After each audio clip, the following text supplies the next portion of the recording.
Hello, থানা থেকে বলছেন? হ্যাঁ, এটা থানা। আচ্ছা, আপনি কে বলছেন? আমি থানার ওসি বলছি। আপনার হাতে কি লাঠি আছে? হ্যাঁ আছে তো, কেন রে? তাহলে ওটা নিজের পেছনে ঢুকিয়ে নিন। এটা ঠিক ওই বিচ্ছুটাই হবে। হ্যালো, এটা কি থানা? হ্যাঁ, এটা থানা। আচ্ছা, আপনি কে বলছেন? আমি থানার ওসি বলছি। আপনার হাতে কি লাঠি আছে? এবার সাবধানে উত্তর দিতে হবে। না, আমার কাছে কোনো লাঠি নেই।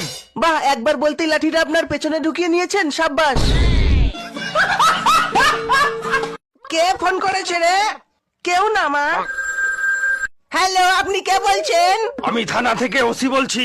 আপনার এই নাম্বার থেকে একটি বাচ্চা ছেলে আমাকে ফোন করেছিল। ফোন করে কি বলেছে?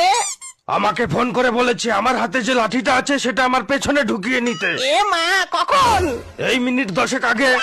ছি ছি, বের করে ফেলুন। বাচ্চাদের কথা এভাবে কেউ সিরিয়াসলি নেয়? হ্যাঁ? শুধু শুধু এই 10 মিনিট ধরে আপনি কষ্ট পেলেন।